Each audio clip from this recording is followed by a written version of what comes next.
Hello and welcome to the Everything Delivery podcast.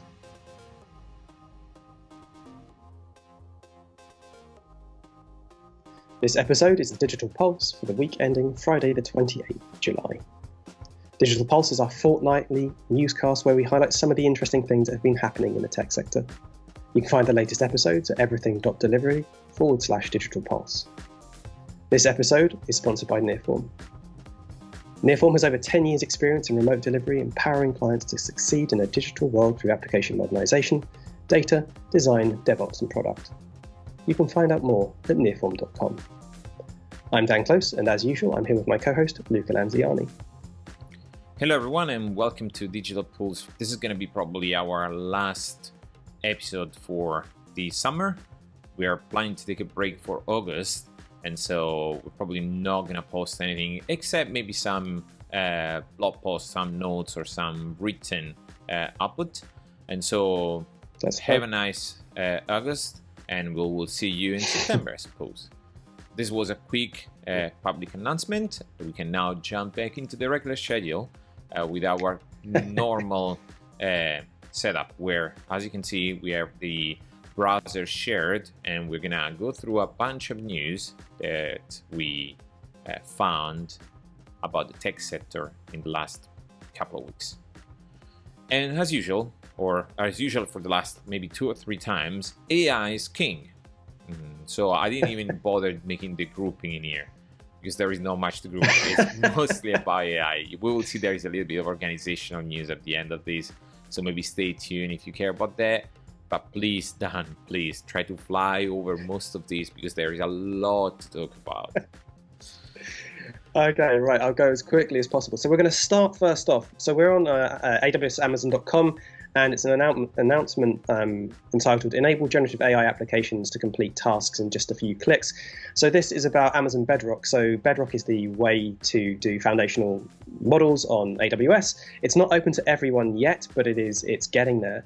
This announcement from July 26th is basically talking about how Bedrock now supports agents. So if you have foundation models, you'll be aware that they're not necessarily completely up to date. And so if you want to go off and find things out, or you want to interact with external services, agents are a way to go.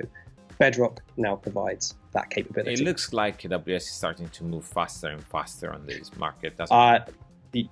It does. I think they're catching up. They've got some great partnerships. The AWS Summit I went to probably a month ago, it looked really, really slick. It's not open to everyone just yet. Okay, next up. Okay, so we've talked about this before. This is an announcement from OpenAI.com. So it's entitled Frontier Model Forum. So we talked previously about EU regulation and people trying to build moats around things to protect themselves and various other things. So this is an announcement from OpenAI plus Google plus Anthropic and others around creating an industry body to regulate the behavior around building frontier models. There's a lot to read. There's some interesting links out to partnerships on AI and various other things. We'll put the interesting highlights in the show notes along with those links so you don't have to read the entire thing. This is largely to kind of assuage people their fears around AI and make sure, we aren't going to end up for this delightful doom scenario that everyone likes to tend towards. Yeah, so let's actually point out that, right? We are changing the format. Usually we in the past we used to highlight things while sharing the screen. That doesn't really work well if someone is actually looking at the show notes. So what is going to happen is that we're going to put relevant notes in the show notes, so it's going to be easier maybe to skim through it and understand what's happening in the market. Yep. Okay, next, and also that's why we are flying through these, because you're going to find most of the context in the show notes. Yep. Intel. Okay, so next up, so we're visiting The Verge, which is not new to us. So the article is entitled Intel CEO, quote, "We're going to build AI into every platform we build." Now, yeah, this is wonderful. AI everywhere. I think this seems to be what everyone's talking about. I think if you talk to a product person, they might start asking you, are you sure you need to have AI in every single one of your products? And I tend to think that maybe we don't need AI in all of the places, but There's an interesting thing here, yeah. So Luke has highlighted a section of the text for anyone who's listening, and it's AI is going to be in every hearing aid in the future, including mine. He said at a different point in the call. So this is I think what is interesting here is that the hearing aid, right? You think about many things, but now we're talking about hearing aids. So we're putting AIs in everyday objects, right? And for hearing aids, makes total sense if you think about it, right? You can optimize audio. You can do a lot of things there. Absolutely. I mean, you look at the kind of efforts that Apple are going to with their, I think it's the AirPods Pro, and the kind of hearing enhancement that they're doing there. I think there are valid use cases. So I'm not saying that all of these use cases are invalid. I just think it's a very sweeping statement, and not everything needs AI. No, but it's also true what he's saying, that not every company can stand up a dedicated 10 megawatt farm, right? So I think their point is enabling other companies that may not have the capabilities or the budget or whatever. Indeed. But I think we're also going to touch on this in two other articles that we're going to reference in a minute, which could be pertinent. So bear with us. I will bring this back. Fantastic. But it's a good point. Okay, next up. Okay, so we're on to ZNet next. So is AI the biggest bubble of all time? Stability AI CEO thinks that it is. So this is Ahmad Mustak, who thinks that we're likely going to be, or we are very much at the start of an AI bubble. Seems like a reasonable thing to me. Again, he's just pointing out that it seems like very, very, very early stages, to the point where we aren't even at the start yet, but it's going to happen. But come on, Intel just said that it's going to put AI everywhere. If you hop on over to the next link, this one, we will see that, this is the one. So we are now at the markets.businessinsider.com, and with the articles entitled "Think There's an AI Bubble in the Stock Market? Think Again." So, slightly perhaps in the face of the previous link, this article is all about whether or not there is actually going to be a bubble around AI. The takeaway here is that actually really there's no hard and fast rules for what a bubble is. I'm not a financial analyst in any way, shape or form, so I'm not qualified to comment. But it's just moderately interesting to go from yes, there's a bubble to I'm not sure there is a bubble. Probably worth checking out both if you're operating in the AI space, planning to use AI, or if you're worried about there being a bubble and losing all of your money, much like you've done in the crypto and NFT space. Yeah, again, there is a lot going on. There's a lot of articles, and we understand that following all of this may be hard. So go and check the show notes. We're actually thinking about starting a newsletter for those links. So if you don't want to follow these, you can actually subscribe, but it's probably something we're going to start in September. So keep following us. When we're back, we're gonna see what is the best platform for that. Okay. Anything else on this? Cool. So no, that's it. We're going to go across to something a bit more interesting if you're in the business space. So if you are in business, you probably have heard of McKinsey & Company. They're a somewhat large consultancy group. And you may have also heard of a company called Cohere. So we're on Cohere's website, and they have announced, or McKinsey and Cohere have announced, a strategic collaboration to help enterprises adopt generative AI. You should be interested in this because McKinsey obviously are McKinsey, and Cohere, much of they have investments from a number of places, including, I believe, Jeff Hinton. These are folks who came from the Google Brain Lab, I think it is too.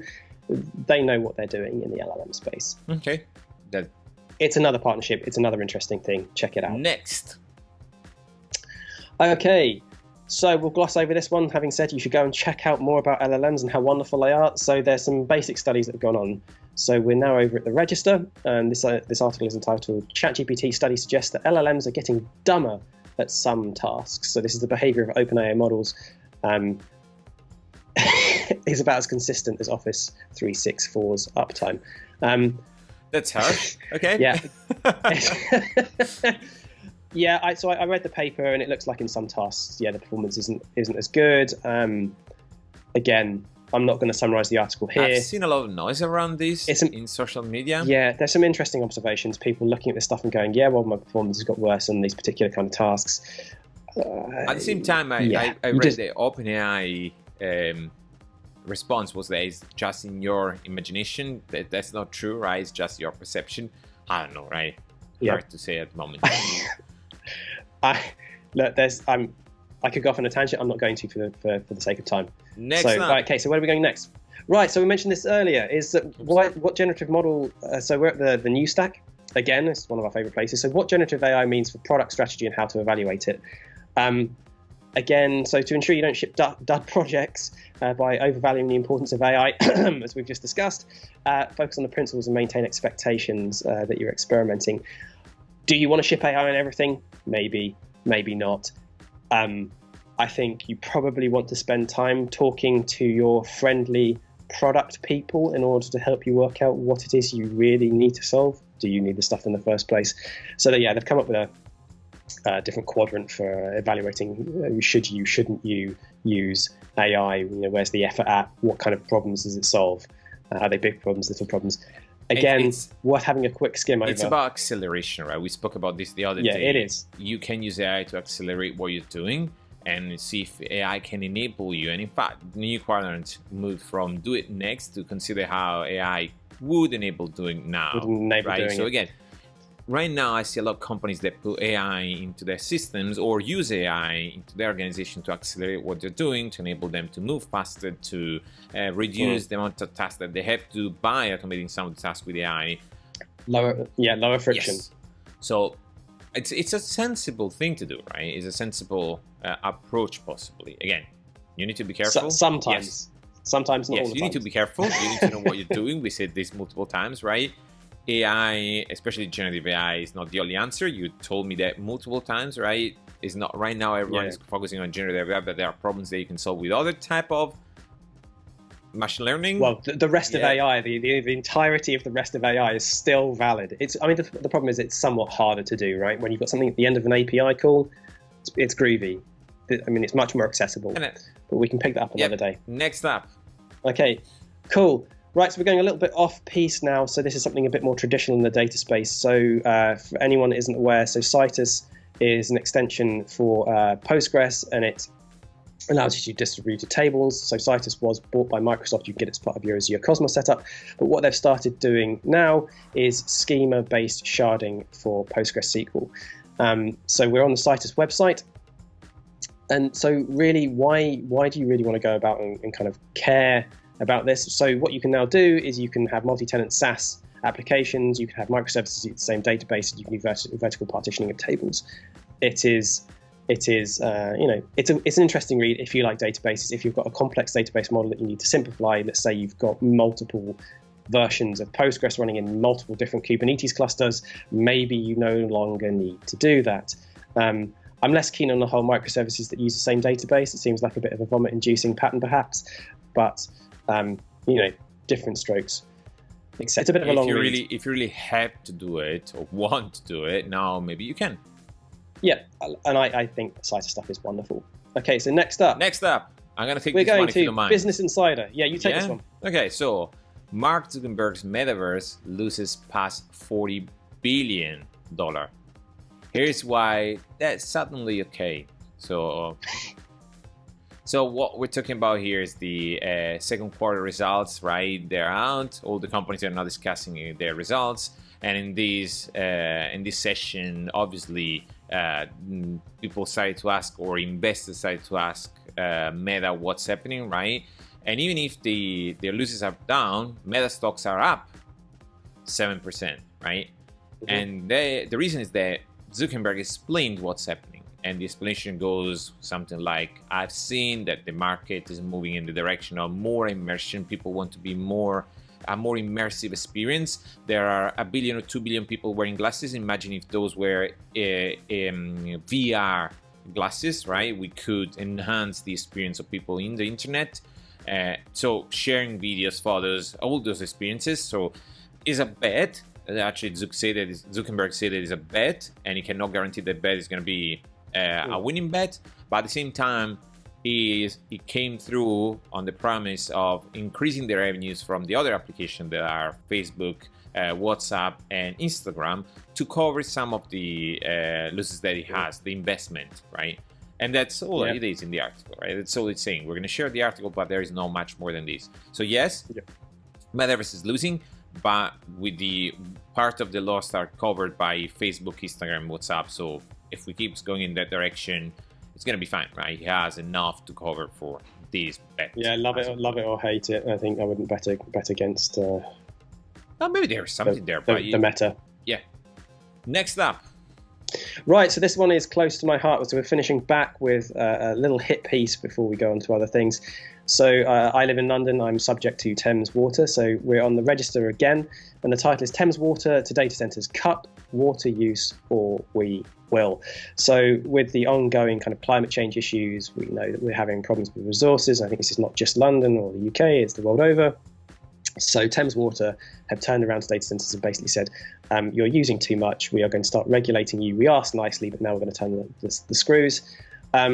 I just thought this was interesting because Thames Water, and I really want to swear, but I'm not going to.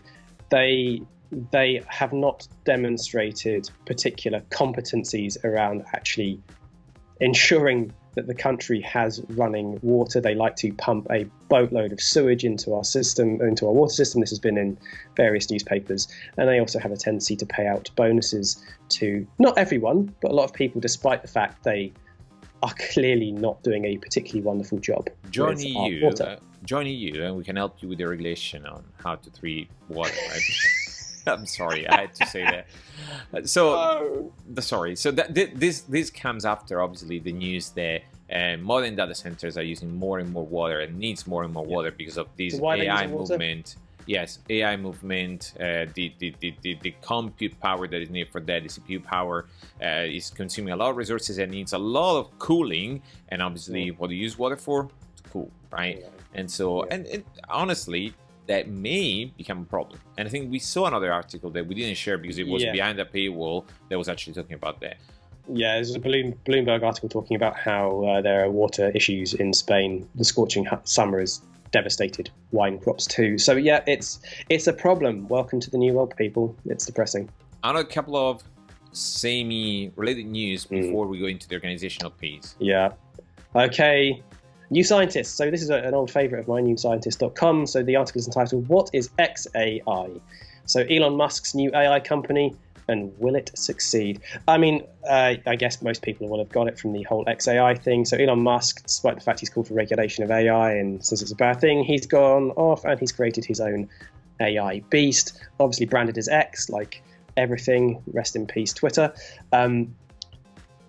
Will it work? I mean, he some things. I mean, I don't know how to describe it really. Whatever he does, he somehow seems to land on his feet, and it's bizarre and infuriating. We can talk about that. There is something else about Elon Musk later on, and so maybe there is also that part. I don't know how, but whatever he does seems to land on his feet. We can talk about that. Cool. The interesting part is that when Elon Musk called for regulation of AI, many people assumed or say that maybe that was because he wanted to delay those companies to then get in the business himself, right? And look at that. I don't know if those people were right, but I mean, XAI. I mean, come on, look at how Tesla works, right? I mean, it's all based on AI. So Next up is the X thing. I mean, let's not spend a lot of time on this for real. I mean, come on. Yeah. Okay. So we're now on the messenger.com. So Twitter's rebranded to X. There's potentially all sorts of issues around the X trademark because of Microsoft and various other things. It's just a fun read. Go have a look, have a chuckle, then move on. There's nothing. There's no business value here at all. Yes, if you haven't heard about this already, because it was everywhere, right? And it's crazy that something like this makes the news, right? Yes, the rebranding is bad, right? But the X thing, whatever. In any case, following this, there was this interesting tweet, and we're going to see why it's interesting, right? It goes a little bit into discussing Elon Musk, and we're now switching to the organizational part, right? We move from AI and compute and resources and so on and multiverse to a more organizational aspect. So how you organize the organization, what is important, and so on, right? And there are 4 tabs that are there, right? The first one is this one. If you don't know this person, and please say his name down because I don't want to butcher it. So this is Esther Crawford. Thank you. So she was working at Twitter when Elon Musk acquired Twitter. and she stayed for a little bit in the Twitter V2, what they called it, right? And she became famous because one time she posted a picture of herself sleeping on the floor of the office to push harder, right? That's what Elon Musk was asking at the start. And after that, she was fired. So she became twice famous, right? Because it doesn't matter if you sleep on the floor, you will be let go, right? And after some time, I don't blame her, right? Whatever I'm not against that. I mean, I'm not pro that, right? But you do you. Let's say that she's now back from a sabbatical, and she wrote a little bit of a long tweet about how was to work for Elon Musk, how was the experience, and there are a few things interesting in here, right? There are things like Elon Musk was charming, at the same time he had some quirks, and people got a little bit scared of talking to him because he was switched from interesting to listen to you to complete raging, right? If something wasn't good. And there are points where, again, we're gonna put those in the notes, but if I search for these, if I search trust, right, there is something about it seems to trust random feedback more than people in the room who spend their lives dedicated to tackling the problems at hand, right? And saying that he actually trusted people in the internet, so he would pull Twitter, ask a friend, or even ask his biographer for product advice. That's mind-blowing. So she's saying that he's smart enough and he has enough money to make a lot of mistakes and then course correct, right, when things go awry. Again, there is a lot here to unpack. We're gonna probably put some notes in the show notes, right? There is another thing where she goes over her sleeping on the floor, and she says that sometimes you have to push that hard, right? I personally don't agree, right? I mean, I've done a few late nights as part of a startup, and I will never do it again. Yeah, but I mean, go as far as saying it should be celebrated. No. You shouldn't celebrate. It's toxic. Yes, you shouldn't celebrate going. I mean, going hard is good, right? But with limits. You shouldn't celebrate sleeping on the floor of the office. No. No, that's just a toxic workplace. I'm sorry, that is absolutely toxic. I wouldn't want me to do it, and I certainly wouldn't want people that I was working with to do it either. Yeah, I mean, being ambitious. I mean, it's just the be ambitious and feel proud of how far I've come. Well, I'm ambitious myself, right? I'm quite proud of what I've done without sleeping in the office at night. I mean, you sleep in your office every night. I do sleep in my office every night, but because we work from home, that's different. And again, in any case, I'm gonna link this in the show notes. It's an interesting read to understand how the company worked with Elon when Elon joined, and for the rest is the culture, right? It's a culture part.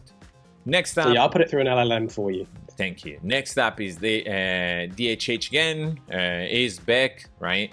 And it's every time peak promise over proof. And this is talking about hiring people, the hiring process and all around it. And it goes around saying that you cannot really judge people in whatever, an hour, a week, or whatever the interview process, how long the interview process is gonna be. It will be a gamble, right? You're gonna hire someone and then possibly discover that the person is not the right person. Anything else you want to add in here?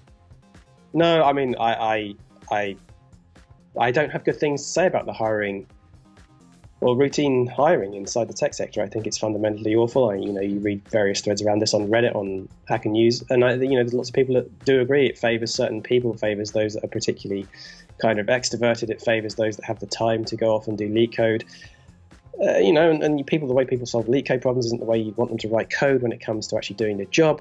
I mean, this is fundamentally broken, right? I mean, do you ask, solicitors to go off and run a case for free before you hire them? Do you ask, business analysts to go off and do certain things?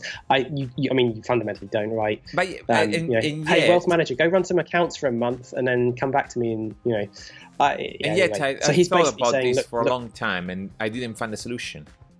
Do you have a solution? No. It's hard.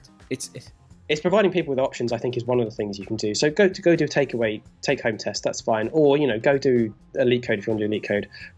what he's basically saying is, yeah, it's a bit of a potluck, but don't choose someone because of a performance on a test or anything like this. Look at them, talk to them, judge them based on their kind of experience, and think what they can grow to be, not what they are presently. Regardless, it's a risk. It's a risk because if it doesn't work out, you're gonna have to let them go possibly, and that it works for certain markets when there is a lot of flexibility. Yeah, right? there is that fluid market. But I think the markets is not he that goes, easy. Yeah, but he goes on to talk about, in most cases, there's a way that you can upskill people, you can help people develop into those roles. So letting someone go really is not the most likely outcome. Not every person is a complex topic. It's a hard problem. And not every person will be happy to learn whatever. We know this, right? Yeah. We know this. Yes, yeah, we do know this. Okay, so next up, again, talking about organization, GitLab has released their report, right, with the diversity, inclusion, and belonging, and greenhouse gas emission. Not gonna read those. The reports are here. I'm gonna find the link in the description. We're not gonna even comment on those. If you're interested about those things, organizations, the link is here. And we move into something else that is organizational.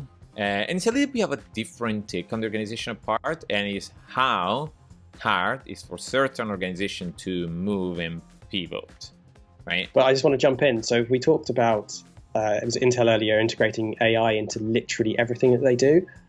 If they're serving that AI out to people, in this case like Ford, do you think that helps Ford in their particular situation? Partially. Maybe. Let's not. say what this is about, because the title doesn't say this. So this is a YouTube video, and it's the Everything Electric show. They usually talk about electric things, right? Electric cars, mostly, obviously, right? And they're interviewing the Ford CEO, Jim Farley. Hopefully, yes, hopefully I didn't butcher his name. And we're gonna link a specific part of the video when the CEO talks about how hard it is for modern car companies to write or to build a good software into their car. Now, software has always been there, and we all know how car manufacturers notoriously bad at software. My infotainment system in my car is awful, right? It breaks, it crashes every now and then. I have to disconnect and reconnect my phone. The Google and Apple car things have made things a little bit better, but even there you don't solve all of that. And the CEO is explaining why it's so hard for them to do it right. And it goes down into explaining that there are many different providers, right? I don't remember the exact number, but it's like 130 or something, I think it floats at one point. Yes. So and we're actually going to put the transcription in the show notes so you can actually read that. But point is that it's very hard for them to ask all of the providers to work together because they don't talk to each other, and also they have the IP of the stuff that they produce. So even if Ford wants to change the code, they can't. It's not their code. Yeah, that's beautiful. And now I think he says we have to go to Bosch to talk about this particular piece of technology, and then we have to go to someone else to go see it. And now, it sounds like a nightmare. They have to internalize this to start writing software, but they never wrote software. Car companies are not famous for writing software, so they have another problem. So again, it's a pretty interesting picture of organization problems, right? When you have to generate a new skill and move faster because a competitor is doing that. Yep. Last one for today is imagine this. Insider works as a company that tested out a 4-day work week are happier and more efficient. And firms make more money. One lawmaker says it's here to stay. Now, I don't know if it's here to stay. It's definitely an interesting experiment. I wouldn't mind working 3 days a week, to be honest. 3 days? Why not? Even 2, right? I gotta admit, I like the idea of the 4-day working week. I know there have been experiments here. There are some companies who are doing it. It seems like a very, if the stats are there, why aren't we doing it? If it's better for people's health, why aren't we doing it? And if there are people are making more money, then surely, there's a way to, if that's better for people who are trying to make more money, surely. There are also different models, right? There are people that are actually reducing the number of hours that you work. There are people that say, let's work 1 hour more on each of the 4 days and, try to close the gap and maybe only work half a day on Friday. There are experiments. I don't know how much this is going to expand. I love the optimism of say it's here to stay. I mean, in their firm, probably that's true, right? But I don't know how much that is going to expand. I think this was that comment made by one of the, it was a Democratic, it's a Democrat, Mark Tanaka. Was that the guy who made the actual comment? Anyway, it's an interesting space to be. Let's see what happens. Right? We talked about this in the past. People saying that remote work was here to stay. It looks like we are the world is very much rowing back on remote work. You see people going back to 3 days. Oh God, we're going back to DHH. 3 days in the office, which is going to be 4 days soon. It'll be 5. We actually discussed this in one of the previous episodes of Digital. Yeah, we did. Remember, we right? did. So with even the OpenAI CEO saying that it was an experiment, it failed. So let's get back to the office. Get back in there. And if you go back to 5 days a week, the next obvious step is to start sleeping in the office. Ooh, all right. Okay, so with this, we close today's episode. This is Digital Pulse for the week of the 28th of July. I'm Luca Lanziani. I'm here with Dan Close. You can find us at everything.delivery/digitalpulse, or in YouTube at everythingdelivery, or in Spotify. There's a separate podcast for the Digital Pulse where we publish this. On social media, you can find us on LinkedIn, Twitter, Discord, and all other social medias. Just search for our names. And thank you for listening. Yeah, thank you. And we'll see you hopefully back in September. Yeah, see you in September. Thanks a lot, everyone. Take care. Bye. Bye.